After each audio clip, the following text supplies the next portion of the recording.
Hello everyone, today we will discuss psychology test series part 2.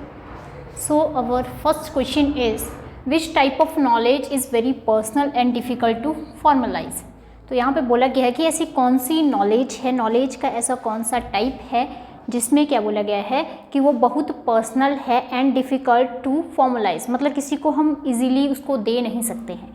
Option है यहाँ पे concrete knowledge, explicit knowledge, theoretical knowledge and tacit knowledge. तो यहाँ पे right answer रहेगा tacit knowledge. जो टैसिट नॉलेज होती है that is very difficult to transfer. मतलब टैसिट नॉलेज होती है या वर्डलेस होती है, मतलब वर्ड्स में हम किसी को दे नहीं सकते हैं.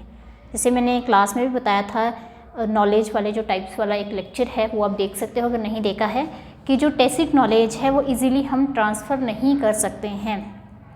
किसी ने अगर स्विमिंग बोल दे कि हाँ जी मुझे भी सिखाइए, तो हम कैसे उसको सिखा पाएंगे? इजीली नहीं सिखा पाएंगे. हम यही बोलेंगे कि जितनी आप प्रैक्टिस करोगे आप उतना इजीली सीख पाओगे, है ना. तो मतलब इजीली इसको ट्रांसफ़र नहीं किया जा सकता है. अब देखो कंक्रीट नॉलेज है यहाँ पे अदर ऑप्शंस.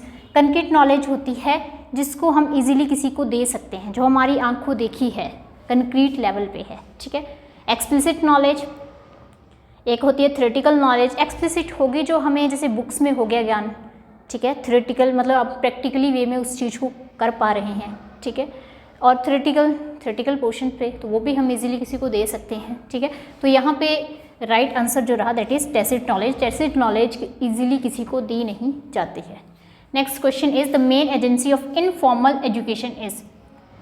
यहाँ पे बोला गया है कि इनफॉर्मल एजुकेशन की मेन एजेंसी क्या है. तो सबसे पहले आपको फॉर्मल एजुकेशन का पता होना चाहिए और इनफॉर्मल एजुकेशन का पता होना चाहिए. फॉर्मल मतलब जैसे आप स्कूल जा रहे हो, बिल्कुल डिसिप्लिन में रह रहे हो, that is the formal education. Informal होगी कि आप कहीं भी ले सकते हो, ठीक है. तो यहाँ पे बोले मेन एजेंसी क्या है. ऑप्शन है यहाँ पे society, radio, home and none. तो यहाँ पे राइट आंसर रहेगा होम. घर में ही होती है सबसे पहले इनफॉर्मल एजुकेशन. घर में ही सिखाते हैं हमें normal see, not a informal way, ज़रूरी नहीं है, ठीक है. नेक्स्ट क्वेश्चन है education is manifestation of perfection already in man. Who said this statement. ये वाली स्टेटमेंट किसने बोली है कि जो शिक्षा है वो हर एक व्यक्ति की परफेक्शन है जो उस व्यक्ति में ऑलरेडी ही है.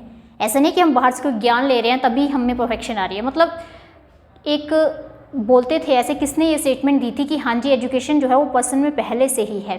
तो ऑप्शन है यहाँ पे Swami Vivekananda, Mahatma Gandhi, Aurobindo and William James. तो यहाँ पे राइट आंसर रहेगा स्वामी विवेकानंद. स्वामी विवेकानंद जी ने बोला है कि जो एजुकेशन है वो व्यक्ति में पहले से ही है, ठीक है. मतलब पर्सन में पहले से ही एग्जिस्ट कर रही है, ठीक है. Now next question is which of not an active agency of education. की सबसे एक्टिव एजेंसी कौन सी नहीं है इसमें अकॉर्डिंग टू क्वेश्चन. ऑप्शन है स्टेट, टेलीविज़न, फैमिली, स्कूल. तो यहाँ पे देखना है कि हाँ जी सबसे एक्टिव एजेंसी कौन सी नहीं हो सकती है एजुकेशन की, शिक्षा की. तो यहाँ पे राइट आंसर रहेगा टेलीविज़न.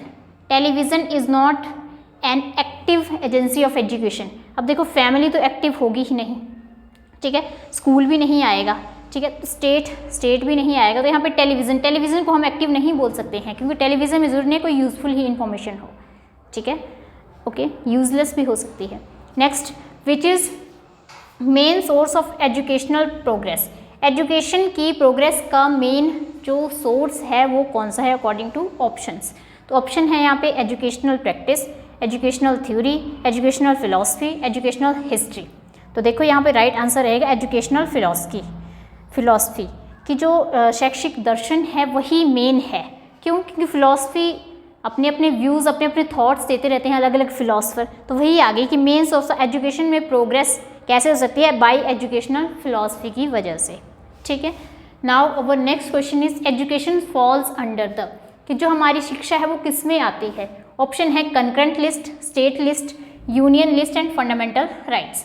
तो आपको पता होना चाहिए कि जो एजुकेशन है वह समवर्ती सूची में आती है, कंकरेंट लिस्ट में आती है, ठीक है. अब ये कंकरेंट लिस्ट है, इसमें क्या होता है, मतलब जो भी लॉज वगैरह बनाने हैं वो स्टेट और सेंटर की रिस्पॉन्सिबिलिटी के अकॉर्डिंग ही बनेंगे. मतलब एजुकेशन के रिगार्डिंग कोई भी लॉ बनाना है, कोई भी गड़बड़ होती है तो वो स्टेट और सेंट्रल गवर्नमेंट ही बनाएगी, ठीक है. उसी तरह अगर स्टेट लिस्ट की बात की जाए, अकेली स्टेट लिस्ट मतलब स्टेट लॉ बनाएगी, ठीक है. तो ये एग्रीकल्चर के बेसिस पे, कोई भी एग्रीकल्चरल आस्पेक्ट है तो उस पर स्टेट लॉ बनाएगा, ठीक है. नेक्स्ट अदर ऑप्शन यहाँ पे यूनियन लिस्ट में आ जाएगी कि सेंट्रल गवर्नमेंट ही लॉ बनाएगी, जैसे बैंकिंग के रिगार्डिंग कोई भी दिक्कत आती है तो वहाँ पे सेंट्रल गवर्नमेंट ही लॉ बनाएगी, ठीक है। So next question is education in institution is the which meaning of education, कि जो एजुकेशन है इंस्टीट्यूशन में वो उसका मीनिंग क्या है, ठीक है। ऑप्शन है यहाँ पे नैरो, वाइड, इनडायरेक्ट या informal.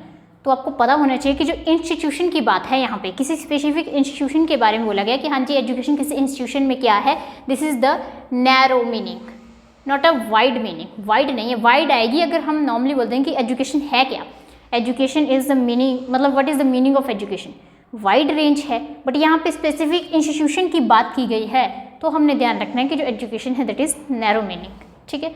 Next question is which is nature of curriculum, curriculum का क्या नेचर है। करिकुलम क्या होता है जिसमें सब कुछ आता है, सिलेबस भी आता है, एक्स्ट्रा को करिकुलर एक्टिविटीज़ भी आती हैं, ठीक है।